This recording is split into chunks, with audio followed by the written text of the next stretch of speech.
নমস্কার, welcome to মনের রান্নাঘর। মনের রান্নাঘরে তোমাদের সবাইকে স্বাগত।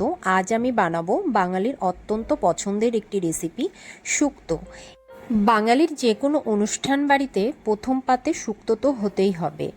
আর এই শুক্তো রেসিপিটি একদম অনুষ্ঠান বাড়ির মতন খেতে হয়। আমরা আমাদের বাড়িতে যে কোনো নিরামিষ দিনে এই রেসিপিটি তৈরি করে নিতে পারি খুবই কম সময়ের মধ্যে, এবং ঘরোয়া উপকরণ দিয়ে এই রেসিপিটি তৈরি করে নিতে পারো তোমরা। চলো তাহলে দেখে নেওয়া যাক আজকের এই রেসিপিটি কিভাবে তৈরি করছি। শুক্তো বানানোর জন্য এখানে আমি কিছু সবজি কেটে নিয়েছি, যেরকম এখানে আলু কেটে নিয়েছি, পেঁপে, সজনে ডাঁটা নিয়েছি, একটা করলা আর নিয়েছি বেগুন। এগুলো সমস্ত সবজিগুলো কেটে নিয়েছি। তোমরা চাইলে এখানে আরও কিছু সবজি অ্যাড করতে পারো। আমি এখানে নিয়েছি কাঁচকলা। কাঁচকলাটাকে লম্বা লম্বা করে টুকরো করে কেটে নিয়েছি। একটা বাটিতে সামান্য পরিমাণে জলের মধ্যে লবণ দিয়ে কাঁচকলাগুলোকে ডুবিয়ে রাখবো, এতে করে কাঁচকলার যে কষটা থাকে সেটা বেরিয়ে যায়। এরপর কড়াই বসিয়ে দিলাম, দিয়ে দিলাম সর্ষের তেল। এখানে মোটামুটি আমি 3 টেবিল চামচের মতন সর্ষের তেল ব্যবহার করেছি। তেলটা গরম হয়ে গেলে এখানে আমি 10টার মতো বিউলির ডালের বড়ি দিয়ে দেব। এখন গ্যাসের ফ্লেমটা মিডিয়াম টু লোতে রেখে বিউলির ডালের বড়িগুলোকে 2 থেকে 3 মিনিট ধরে ভালো করে সোনালি করে ভেজে নেব। খুব বেশি কিন্তু কড়া ভাজা হবে না। আমাদের বড়িগুলো ভাজা হয়ে গেলে বড়িগুলো তুলে নেব। এরপর এই তেলের মধ্যে আরও 1 চামচের মতন তেল দিয়ে দিলাম। তেলটা গরম হয়ে গেলে কেটে রাখা করলাটা অ্যাড করে দিচ্ছি। করলাটাকেও আমি সোনালি করে ভেজে নেব। প্রায় 2 মিনিট ধরে করলাটাকে ভালো করে ভেজে আমি তুলে নিচ্ছি। এখন এই তেলের মধ্যেই ফোড়নে দিয়ে দিব 2টো তেজপাতা। তেজপাতাটাকে 10 থেকে 20 সেকেন্ডের মতন একটু ফ্রাই করে নেওয়ার পর এর মধ্যে দিয়ে দিচ্ছি সামান্য পরিমাণে রাঁধুনি আর সামান্য পরিমাণে সর্ষে। তেলের মধ্যে 10 থেকে 15 সেকেন্ড একটু ভাজা ভাজা করে নিয়ে এর মধ্যে অ্যাড করে দেব 1 চামচ আদা বাটা। এখন এই আদা বাটাটাকে প্রায় 1 থেকে 2 মিনিটের মতন তেলের মধ্যে একটু কষিয়ে নেব। এই টাইমে অবশ্যই করে গ্যাসের ফ্লেমটা কিন্তু মিডিয়ামে থাকবে। এখন এর মধ্যে অ্যাড করে দিলাম কেটে রাখা আলু। এখানে আমি একটা আলু নিয়েছি, লম্বা লম্বা করে কেটে নিয়েছি। আলুটাকে 1 থেকে 1.5 মিনিটের মতন নাড়াচাড়া করে নিয়ে অ্যাড করে দিলাম পেঁপে। এখন পেঁপেটা দিয়ে আবারও 1 থেকে 2 মিনিটের মতন সবজিটাকে নেড়ে নেব। এইভাবে করে আমি একটা একটা করে সবজি দেব আর নাড়তে থাকবো। এরপর অ্যাড করে দিলাম কাঁচকলা। কাঁচকলাটা দেওয়ার পর আবারও 1 থেকে 2 মিনিটের মতন একটু নাড়াচাড়া করে নেব। আর এই টাইমে কিন্তু গ্যাসের ফ্লেম অবশ্যই করে মিডিয়াম টু লোতে রাখতে হবে। সবজিগুলো এমনভাবে ভাজতে হবে যাতে খুব বেশি যেন ভাজা না হয়।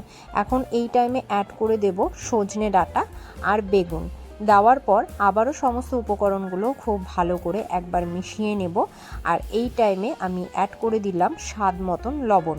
লবণটা দেওয়ার পর প্রায় ধরো 2 মিনিটের মতন মিডিয়াম টু লোতে রেখে নাড়াচাড়া করে আমি এর মধ্যে অ্যাড করে দেব পরিমাণ মতন জল। জলটা এমনভাবে দিতে হবে যাতে করে সবজিগুলো ডুবে থাকে। এখন সমস্ত উপকরণগুলো খুব ভালো করে মিশিয়ে নিয়ে ঢাকা দিয়ে আমি সেদ্ধ করে নেব।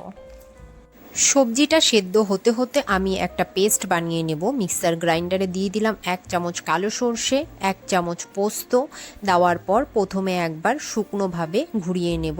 শুকনোভাবে ঘুরিয়ে নিলে দেখবে একটা খুব সুন্দরভাবে গুঁড়ো হয়ে যাবে এবং পেস্টটাও খুব স্মুথ হবে। তোমরা দেখতেই পাচ্ছ খুব সুন্দরভাবে গুঁড়ো হয়ে গেছে। এখন এর মধ্যে জল দিয়ে একটা স্মুথ পেস্ট বানিয়ে নেব।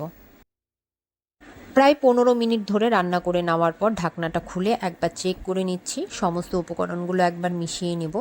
আমাদের সবজিগুলো কিন্তু খুব ভালো মতন সেদ্ধ হয়ে গেছে। এখন আমরা এই টাইমে অ্যাড করে দেব ভেজে রাখা করলাগুলো আর অ্যাড করে দেব ভেজে রাখা বড়িগুলো।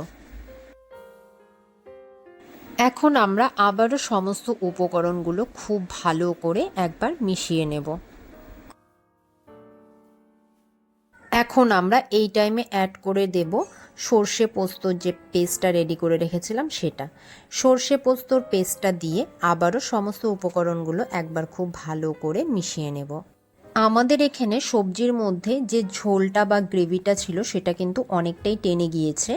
এখন আমি এই টাইমে অ্যাড করে দেব দুধ। এখানে আমি বাড়িতে নর্মাল টেম্পারেচারে রাখা নর্মাল দুধ ব্যবহার করেছি। এখানে 1 কাপের মতন দুধ ব্যবহার করেছি। এখন সমস্ত উপকরণগুলো আবারও খুব ভালো করে একবার মিশিয়ে নিচ্ছি। এখন মিডিয়াম টু লোতে রেখে প্রায় 5 থেকে 6 মিনিটের মতন রান্না করে নেব। আর এই টাইমে অ্যাড করে দেব স্বাদ মতো চিনি। শুক্তোর মধ্যে তোমরা কিন্তু অবশ্যই করে চিনিটা ব্যবহার করবে। এখন সমস্ত উপকরণগুলো আবারও মিশিয়ে নেব। শুক্তোটা রান্না হতে হতে একটা ভাজা মশলা বানিয়ে নিচ্ছি। তাওয়ার মধ্যে দিয়ে দিব হাফ চামচের মতো পাঁচফোড়ন আর দিয়ে দিচ্ছি হাফ চামচের মতন রাঁধুনি।